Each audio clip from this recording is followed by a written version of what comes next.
Have you ever said goodbye in English and then the conversation didn't end?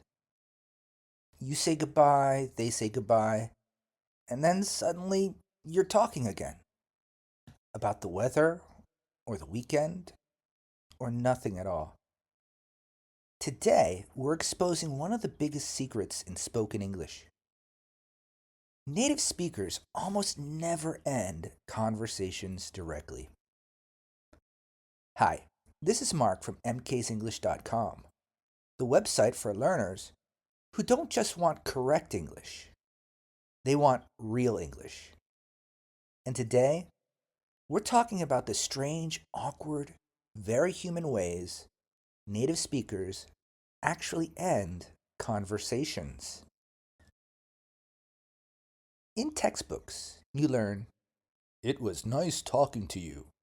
Goodbye."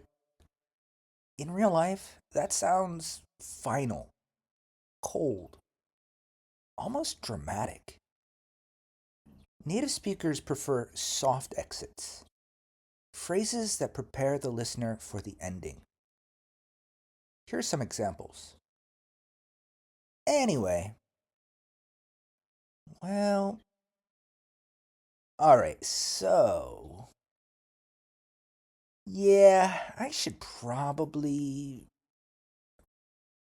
As you can see, these words don't actually end the conversation, they signal that the end is coming.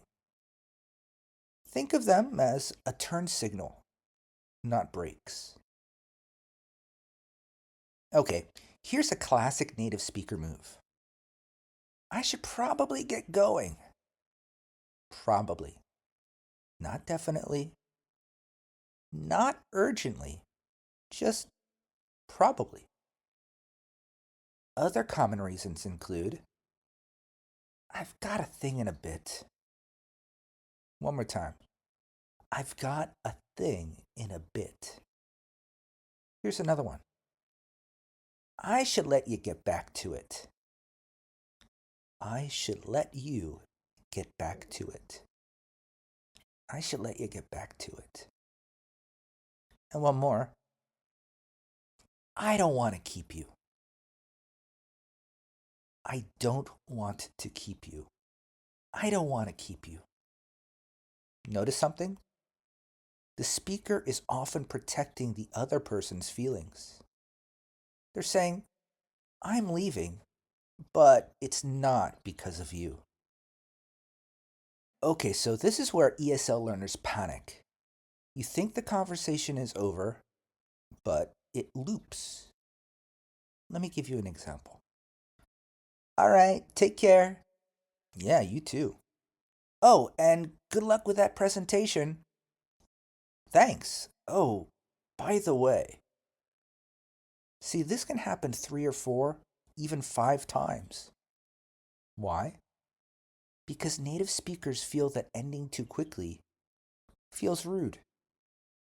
So they keep adding one last friendly layer. Don't let it bother you too much. Just roll with it. I shouldn't say this as a language teacher, but sometimes words don't matter. The body ends the conversation. I'm sure you've noticed. Let me give you some examples. Stepping backward, turning slightly away, picking up keys, closing a laptop, or even looking at the phone. If the body says, I'm leaving, the words just follow along politely. This is why learners often miss the ending. They're listening only to the words. But how about you? Maybe you do something similar sometimes? If you want to sound natural, try this formula: softener plus reason plus warm closer. Hey, it's math. Let me give you an example. Well, I should probably get going, but it was really nice talking to you. Or simpler, all right, I'll let you go.